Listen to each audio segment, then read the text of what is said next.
Welcome to Durban, South Africa, the city that I am now living in. And I am really excited to be able to show you my favorite parts of the city. I have explored quite a bit, but I want to make this video specifically on where I think you need to visit during your time here. Durban is a melting pot of so many different things. The Zulu culture combined with the largest Indian population outside of India, with the colored community and white community all coming together, it makes this a special city that is right along the beach, being able to go surfing. And the slogan is the warmest place to be, and let me tell you, yeah, it lives up to it. It is hot and humid all the time. So I really don't have that much time before I have to leave Durban to be able to show you like every single place to go. So during here, yeah, prioritize locations.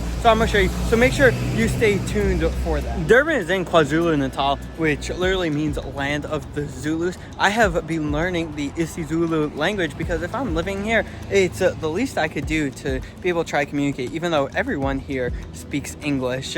So the Zulu culture, it is really cool because first off, their history and their defeat of the British, I mean, it is incredibly impressive. But just the culture, the traditions, and just how proud they are of their identity, it's something that I love. So yeah, keep an eye out for things in Durban that has to do with specifically beading and clothing. You won't see people wearing the traditional clothing in the streets, but you can find still a lot of things with the beads or the braids. Relating to the Indian community, yeah, as I mentioned, the largest Indian population in the entire world outside of India, right here in Durban. And it has to do with the rich and also unfortunate history of indentured labor coming over from India to work in South Africa.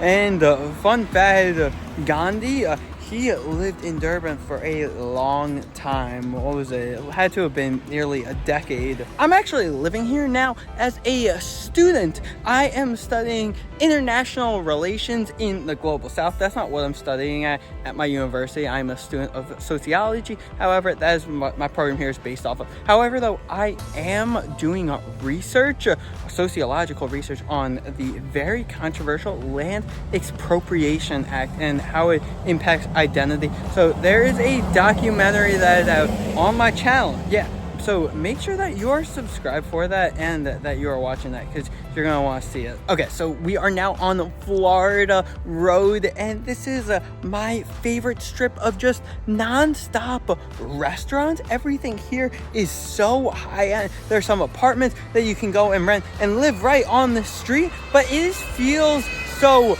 quiet, calm, and on the Florida Road strip, it is very safe. The people who are around here typically have money, they are wealthier. There are so many different cafes, and it's probably around like 5 blocks that goes down. And the restaurant's very cultural. You'll even find a Turkish place here. If you are moving to Durban, once you go on Florida Road once, you're not gonna want to leave. It's getting towards dinner time, so nobody's really around because in South Africa, the big thing is lunch. By the time dinner comes around, people are inside at home because you shouldn't be out in Durban really anywhere once the sun sets. Florida Road is in the Morningside area, which is a well-to-do community. There are also very high-end communities up alongside the North Coast, specifically Durban North, La Lucia, and Umhlanga. Umhlanga is where Durban's really wealthy live. So I really recommend you going out there because it is an entirely different world than just being in Durban. I actually have a video on Umhlanga, so make sure you check that out. And relating to like specifically the inner city, I have been there multiple times, but I won't be showing you the interstate. You see the clips right now on the screen. That's the interstate. I'm not going to walk through because there's no need for you to go there. I've been there a few times. I have honestly no desire to go back in there before I leave. I'm always driving up along this road. This is my first time walking it. I love how, because we're on the hill, we see the city skyline out in the distance, and you see down below the Grayville Racetrack and Botanic Gardens. So now I am in Suncoast, which is one of my favorite spots because it is this area that has a casino. I don't go to the casino at all. A hotel, a movie theater, this great area that has like the arcade that's right here. There is a food court with so many different places, but then also restaurants, not inside the actual building. There's the beach. Okay, you know what, let's go outside.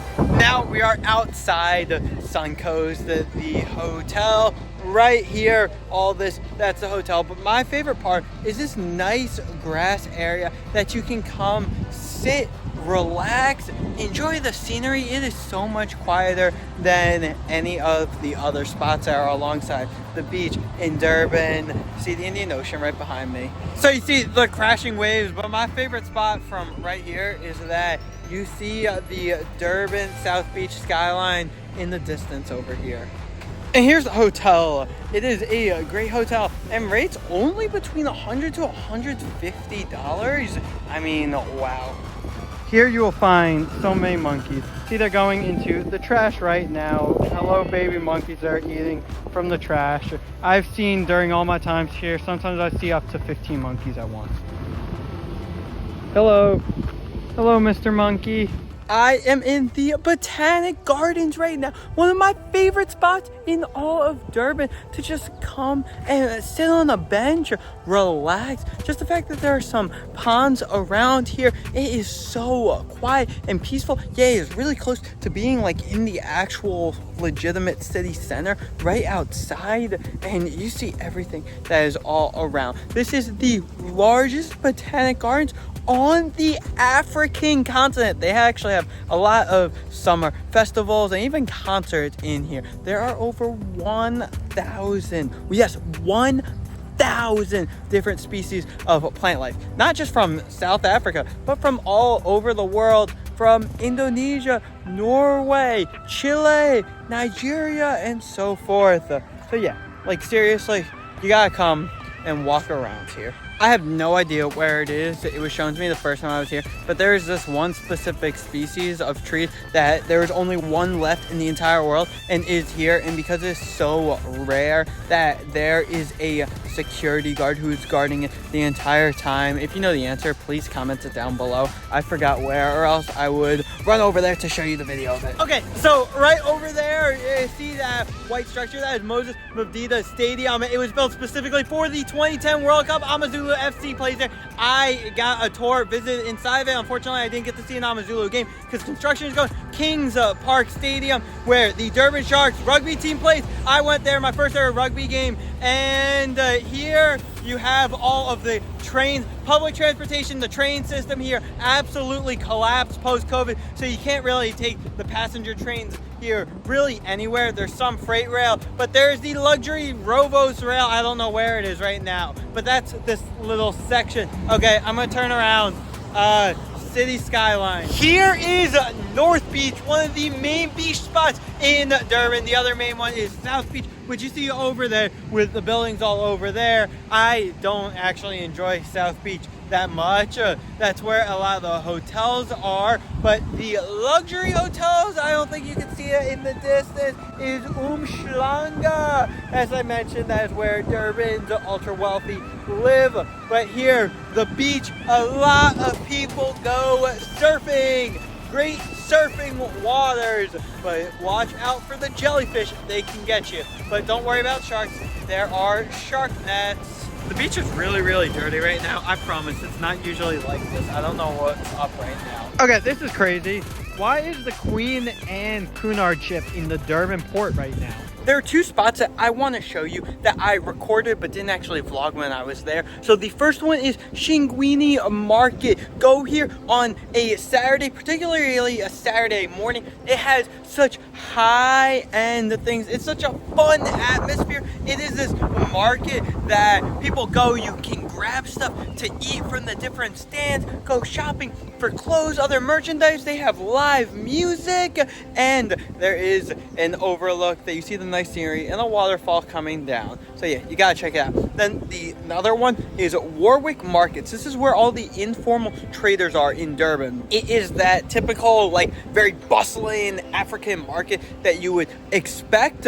Only go there and walk around. I would recommend if a local, or if you are just making sure that you're aware of your surroundings at all time. But it is really cool selling the clothes, but even going beyond and selling food and actual livestock. And they have traditional healers there and all of that. So Warwick Market, it's interesting, especially because the vendors pay the city to have a certain spot where they can go every single day. A lot of the vendors actually come from very far outside the city, come to Durban just specifically to sell. And let me just tell you a little bit about the food, because it's the largest Indian population in the world. That's India. I know I keep repeating that. Bunny chow is this curry inside this like bread bowl. Oh my god, it's so good. But then also just a lot of curry, chicken curry. I have that a lot. And with the city center, I have no interest in going back. Okay, yeah, that's it. Really quickly, I am in the Atrium Mall. There are malls everywhere in Durban. You want to go shopping, you head to a mall.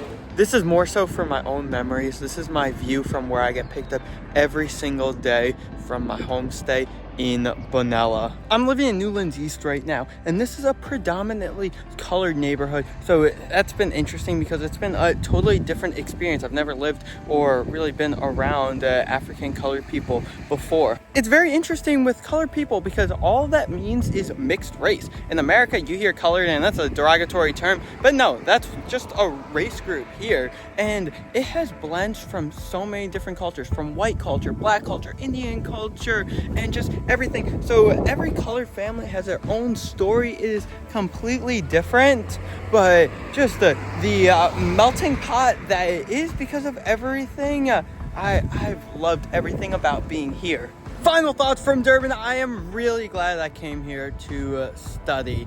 This city, it is unlike any other city that I have ever been to. You gotta know where exactly to go, but you will really enjoy your time here if you find those spots. So I hope you enjoyed this.